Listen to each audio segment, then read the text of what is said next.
इस वीडियो के अंदर हम ओबीजी का एक दूसरा टॉपिक डील करेंगे, दैट इज़ पॉलीहाइड्रोमिनियोस।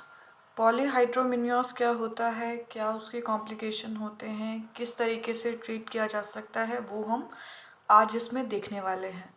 सबसे पहले इसमें लिखा हुआ है कि AKA ऑल्सो नोन एज हाइड्रोमिनियोस, इसको हम क्या बोलते हैं, हाइड्रोमिनियोस भी बोलते हैं। और पॉलीहाइड्रोमिनियोस आप कब बोलोगे कि किसी फीमेल को क्या है, पॉलीहाइड्रोमिनियोस है, तो इसका जो मतलब होता है उसको हम क्या बोल देते हैं कि जो एमनियोटिक फ्लूइड है, एमनियोटिक फ्लूइड वाला चीज़ हम पढ़ चुके हैं। जो एमनियोटिक फ्लूइड है वो उसका जो अमाउंट है वो क्या हो रखा है, नॉर्मल से ज़्यादा है, तो उसको हम बोल देते हैं कि वो क्या है, पॉलीहाइड्रोमिनियोस का क्या है, कंडीशन है।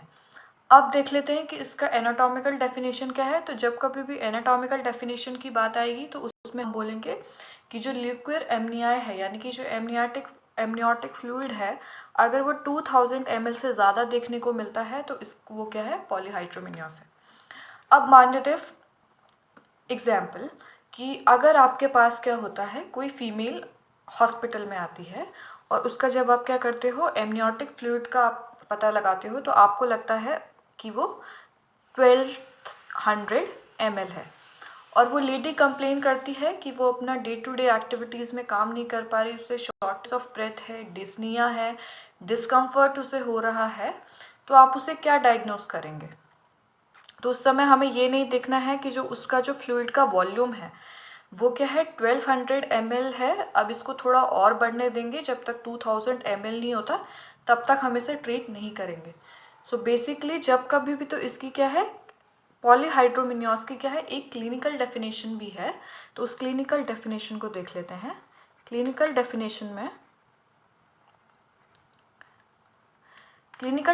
में क्या होता है,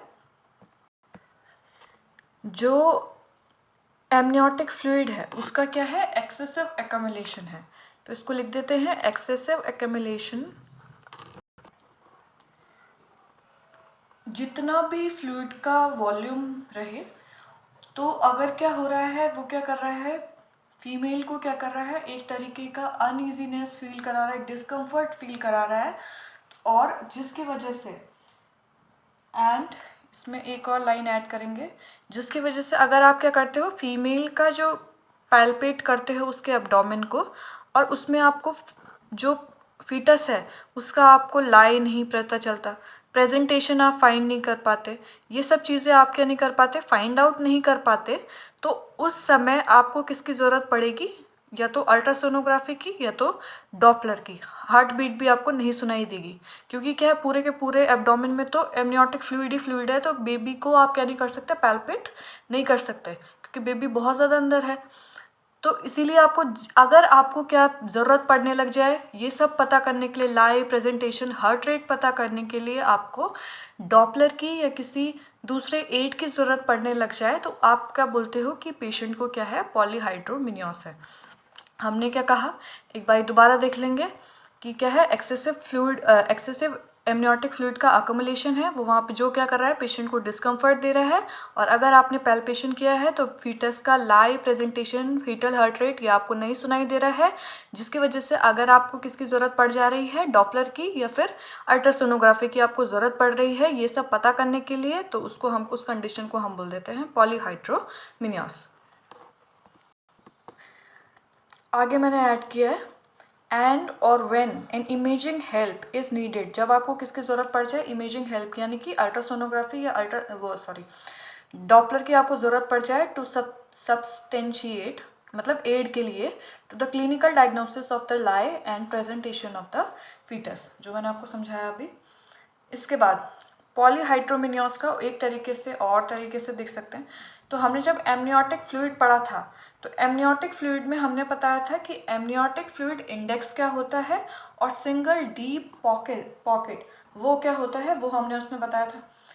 मोटे मोटे तौर पर हम यहाँ पे भी उसे देखेंगे। तो AFI क्या होता है, तो पहले पॉलीहाइड्रोमिनियोस के अंदर देख लेते हैं। अगर जो AFI है, जो एमनियोटिक फ्लूइड इंडेक्स है, if it is more than 25 centimeter, if it is more than 25 centimeter, that indicate that the person is having polyhydramnios. मतलब क्या है कि अगर AFI जो है वो 25 सेंटीमीटर से ज़्यादा है तो इसका मतलब है कि पेशेंट को क्या है, पॉलीहाइड्रोमिनियोस का कंडीशन है। या फिर जो सिंगल डीप पॉकेट है, single deep pocket is more than 8 centimetre, वो कितना है, 8 सेंटीमीटर है, तो उसको हम जो सिंगल डीप पॉकेट है वो 8 सेंटीमीटर से ज़्यादा है, तो that condition is also considered as polyhydramnios, कि उस पेशेंट को क्या है, पॉलीहाइड्रोमिनियोस है। AFI क्या होता है, सिंगल डीप पॉकेट क्या होता है, वो हम आगे देख रहे हैं। तो सबसे पहले देखेंगे कि एमनियोटिक फ्लूइड इंडेक्स क्या होता है। मान लेते हैं ये मदर का क्या है, यूट्रस है। देखिए ये है मदर का यूट्रस। अब इसका क्या कराना है, आपको अल्ट्रासोनोग्राफी कराना है। तो अल्ट्रासोनोग्राफी में आपको क्या करना होगा, जो इसको क्या करना है, 4 क्वाड्रेंट्स में डिवाइड कर दें। जब भी आपको क्या मिलेगा, जो इमेज में मिलेगी उसको आपको 4 पॉकेट में क्या करना है, एक को हम क्या बोल देते हैं, पॉकेट बोल देते हैं। तो 4 पॉकेट में आपको क्या करोगे, डिवाइड करोगे। उसमें से आपको क्या लेना है, इसमें जो इनकी जो लार्जेस्ट वर्टिकल पॉकेट वाली जो लेंथ है, यहाँ से ये वाली, यहाँ से ये वाली, यहाँ से ये वाला, यहाँ से ये, तो इसकी आपको लेंथ क्या करनी है, मेजर कर लेनी है। फॉर एग्जाम्पल हम इसको 4 सेंटीमीटर मान लेते हैं, इसको 3 सेंटीमीटर मान लेते हैं, इसको अराउंड 9 सेंटीमीटर मान लो, और इसको 8 सेंटीमीटर मान लो। अप्रॉक्स हमने इतना मान लेते हैं अगर हम, तो देखो, और इसको लास्ट में AFI मतलब एमनियोटिक फ्लूइड इंडेक्स में हमें मान लेते हैं कि हमें वर्टिकल पॉकेट जो है वो हमें इतना सेंटीमीटर, इतने सेंटीमीटर मिल गए।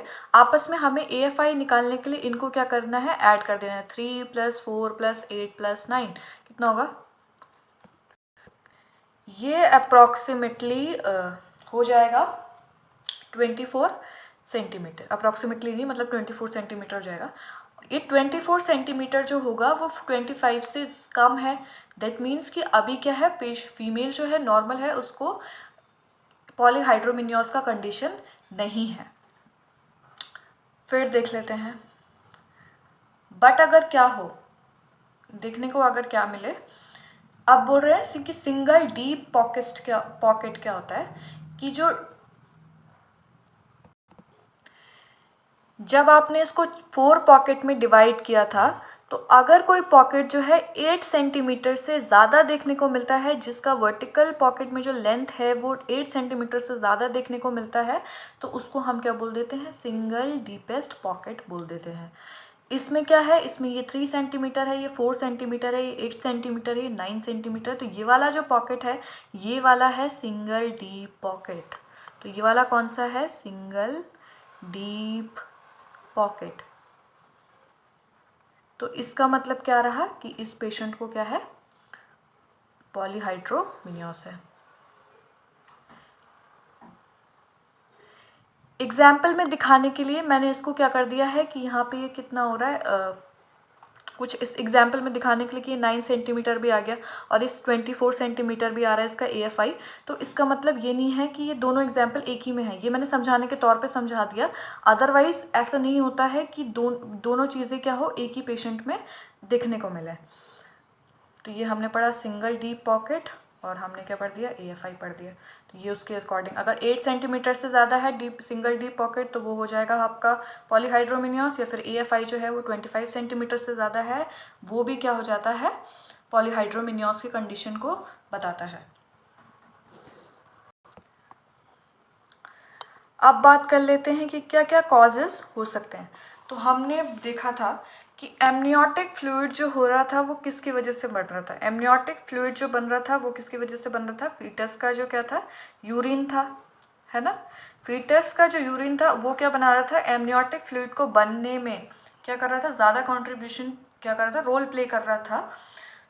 अगर क्या हो जाए किसी वजह से, और एमनियोटिक फ्लूइड को कम होने के लिए क्या कर रहा था, वो थी स्वेलोइंग। बच्चा क्या कर रहा था, स्वेलो कर दे रहा था, जो अपना ही यूरिन है उसको क्या कर दे रहा था, वो स्वेलो कर दे रहा था। तो जब स्वेलो कर दे रहा था तो उसका अमाउंट क्या हो जाएगा, एमनियोटिक फ्लूइड का कम हो जाएगा। हर 3 घंटे में हमने कहा था कि ये क्या होता रहता है, अलग अलग रीस्टोर होता रहता है, अलग अलग बनता रहता है। मतलब इस 3 घंटे में ये वाला एमनियोटिक फ्लूइड अब वो चेंज हो जाएगा, अगला वाला एमनियोटिक फ्लूइड आ जाएगा, हमने ये देखा था। तो अगर क्या हो, फीटस में ऐसी कुछ प्रॉब्लम आ जाए कि वो स्वेलो नहीं कर पा रहा सही से, स्वेलो नहीं कर पा रहा, तो स्वेलो नहीं कर पा रहा तो सारा का सारा जो एमनियोटिक फ्लूइड है वो यूट्रस में ही रह जाएगा। या फिर बच्चे का जो यूरिन आउटपुट है वो बहुत ज़्यादा क्या हो जाए, इंक्रीज हो जाए। बच्चा क्या हो, बहुत ज़्यादा यूरिन पास करने लगे, स्वेलोइंग कम हो रही है। तो दोनों केसेस में क्या हो सकता है कि एमनियोटिक फ्लूइड का वॉल्यूम बढ़ जाएगा और क्या हो देखने को मिलेगा, पॉलीहाइड्रोमिनियोस देखने को मिलेगा। तो क्या क्या ऐसे कंडीशन हो सकते हैं, अगर बेबी को क्या है, क्लेफ्ट लिप या क्लेफ्ट पैलेट है, या फिर क्या है, क्लेफ्ट पैलेट है, या फिर क्या है, जीआई ट्रैक्ट में इन्फेक्शन है, मतलब इस इन्फेक्शन तो नहीं, ईसोफेगस अट्रेसिया है, डिओर्डिनल अट्रेसिया है, ट्रैकियोइसोफेजियल फिस्टुला है। उन केसेस में भी आपको क्या देखने को मिलेगा, पॉलीहाइड्रोमिनियोस देखने को मिल सकता है। या फिर कोई सीएनएस क्या है, मतलब अगर कोई इंसेफेलोपैथी है और उसमें स्वेलोइंग क्या है प्रॉपरली नहीं हो पा रही है, उसमें भी पॉलीहाइड्रोमिनियोस देखने को मिल जाता है। अगर ट्विन प्रेगनेंसी है तो उसमें भी आपको क्या देखने को लगता है, ट्विन प्रेगनेंसी में क्या होता है कि यूरिन ज़्यादा बनेगा, तो यूरिन ज़्यादा बनने की वजह से भी आपको पॉलीहाइड्रोमिनियोस देखने को मिल जाएगा इसके वजह से। या फिर किडनी में क्या है,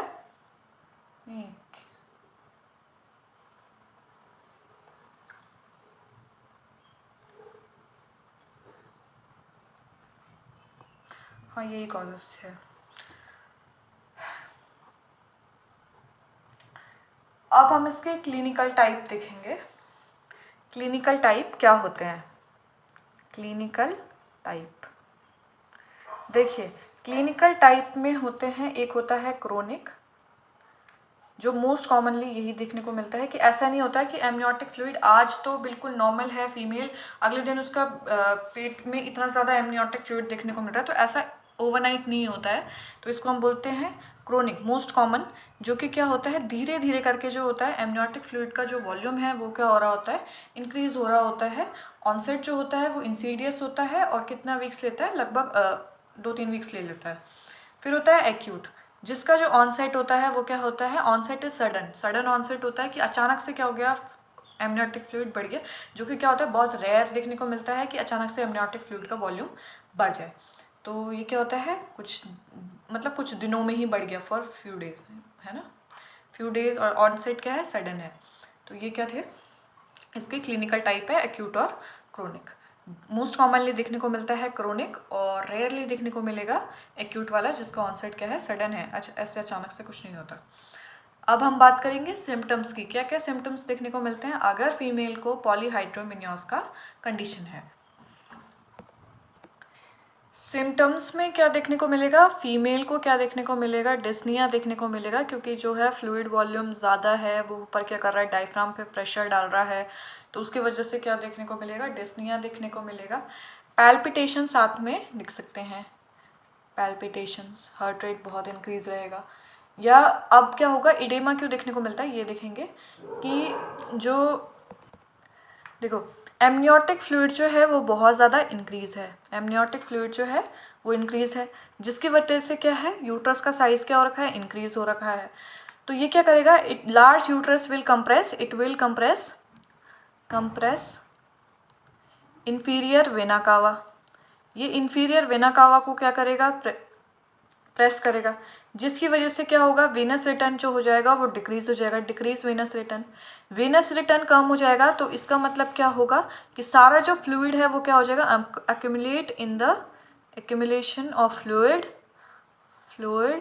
इन द एक्सट्रीमिटीज़, एक्सट्रीमिटीज़ में क्या हो जाएगा, फ्लूइड एक्यूमुलेशन हो जाएगा, और देखने को क्या मिलेगा, स्वेलिंग देखने को मिलेगी, या एडेमा आपको देखने को मिलेगा इन एक्सट्रीमिटीज़, ये देखने को मिलेगा, मोस्ट कॉमनली लोअर एक्सट्रीमिटीज़ में देखने को मिलेगा। तो ये उसके क्या है, कुछ पॉलीहाइड्रोमिनियोस के सिम्टम है। अब इसके वजह से क्या क्या कॉम्प्लिकेशंस हो सकते हैं कि अगर क्या है फीमेल का मतलब पॉलीहाइड्रोमिनियोस है, एमनियोटिक फ्लूइड ज़्यादा है, लार्ज वॉल्यूम की वजह से देखने को मिल सकता है प्री एक्लैम्प्शिया। फ्लूइड वॉल्यूम जो है वो बहुत ज़्यादा है, बच्चा उसमें फ्लोट कर रहा है, बहुत ज़्यादा फ्लोट कर रहा है, तो उसकी वजह से क्या देखने को मिल सकता है, माल प्रेजेंटेशन।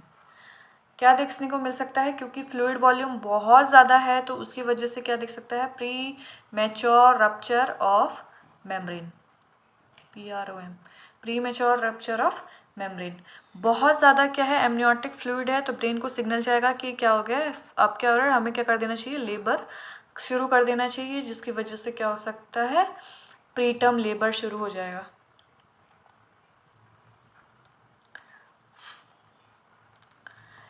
अब देखो एक्सीडेंटल हीमोरेज, या जिसे हम एक्सीडेंटल हीमोरेज, या जिसको हम एंटीपार्टम हीमोरेज भी बोलते हैं, इसमें क्या होता है कि मान जो लार्ज वॉल्यूम है, लार्ज वॉल्यूम की वजह से क्या हो रहा है, ये प्लासेंटल सरफेस को क्या कर रहा है, प्रेशर ऑन प्लासेंटल सरफेस पे क्या होगा, प्रेशर हो जाएगा, जिसकी वजह से क्या होगा, प्लासेंटा के क्या है, रप्चर होने के chances, rupture of the placenta, placenta के रप्चर होने के चांसेस है, और क्या देखने को मिल जाएगी, ब्लीडिंग देखने को मिल सकती है, जिसको हम क्या बोल रहे हैं, जिसी को हम क्या बोल दे रहे हैं, एंटीपार्टम हेमोरेज बोल दे रहे हैं। तो ये कुछ कॉम्प्लिकेशंस है। यूटराइन इनर्शिया अगर है, यूटराइन इनर्शिया भी इसमें कॉम्प्लिकेशंस कर सकता है कि बाद में कॉन्ट्रैक्शन जो है वो सही से ना आए। मतलब यूटराइन कॉन्ट्रैक्शन इनर्शिया का मतलब क्या होता है, that inability of the uterus to contract to produce powerful contraction जो होता है वो प्रोड्यूस नहीं कर पाता है, तो इसमें दूसरा कॉम्प्लिकेशन हो सकता है यूटराइन इनर्शिया। देखिए बहुत ज़्यादा क्या है, एमनियोटिक फ्लूइड है, प्रेजेंटेशन लाई सब कुछ क्या है, एबनॉर्मल चल रहा है, ये हमने ऊपर देखा था, तो इसकी वजह से भी क्या हो सकता है कि हमें क्या करवानी पड़े, ऑपरेशनल डिलीवरी करवाने का ज़रूरत पड़े, तो ऑपरेशनल डिलीवरी के चांसेस जो होते हैं वो बढ़ जाते हैं।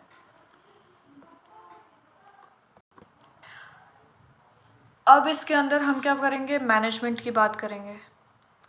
मैनेजमेंट में क्या होता है, अगर क्या है माइल्ड पॉलीहाइड्रोमिनियोस है, क्या है, माइल्ड पॉलीहाइड्रोमिनियोस है, so usually it require no treatment, no treatment, ये क्या हो जाता है, रेस्ट से ही क्या हो जाता है, ठीक होता है, ठीक हो जाता है। अगर क्या है सीवियर पॉलीहाइड्रोमिनियोस है, क्या है, सीवियर पॉलीहाइड्रोमिनियोस है, तो इसमें क्या करना है, पेशेंट को क्या करेंगे, patient should be shift, patient को शिफ्ट कर देना है, किस में, shift in a hospital in the category of high risk patient, जो कि पेशेंट क्या है, रिस्क पर है, उसमें उसको कर देना है। बेड रेस्ट आप प्रोवाइड कर सकते हैं। एक उसमें हो सकता है कि आप क्या करवा दो, एमनियोसेंटेसिस करा दो। एमनियोसेंटेसिस क्या होता है कि आप क्या करा रहे हो, जो एमनियोटिक फ्लूइड उसमें क्या है, यूट्रस में ज़्यादा है, तो आप उसका क्या करवा रहे हो, उसको कम करवा रहे हो, लेकिन इसमें कुछ चीज़ें हैं कि 1.5 लीटर से ज़्यादा आप क्या नहीं कर सकते, निकाल नहीं सकते, और स्लोली आपको क्या करना होगा, निकालना होगा, आपको स्लो डिकम्प्रेशन करना है। स्लो डिकम्प्रेशन इसलिए करना है कि वहाँ पे क्या ना हो जाए, प्लासेंटा का जो मेम्ब्रेन है वो क्या ना हो जाए, रप्चर ना हो जाए, वहाँ पे क्या देखने को मिल जाएगा, एंटीपार्टम हेमोरेज हो जाएगा उसी टाइम।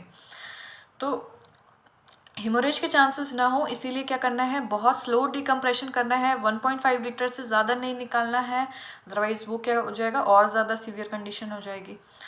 और जो ये एमनियोसेंटेसिस है ये क्या देता है, टेम्परेरी रिलीफ देता है, इट प्रोवाइड टेम्परेरी रिलीफ। अगर ये टेम्परेरी रिलीफ दे देता है मतलब कुछ टाइम बाद दोबारा से ये हो जाएगा, तो कुछ ऐसा मेडिसिन दे दिया जाए अगर कि जो फीटस का क्या है, यूरिन आउटपुट है वो क्या हो जाए, कम हो जाए, यूरिन आउटपुट किसी तरीके से कम हो जाए, तो उससे क्या मिल सकती है, हेल्प मिल जाएगी पॉलीहाइड्रोमिनियोस को ट्रीट करने के लिए।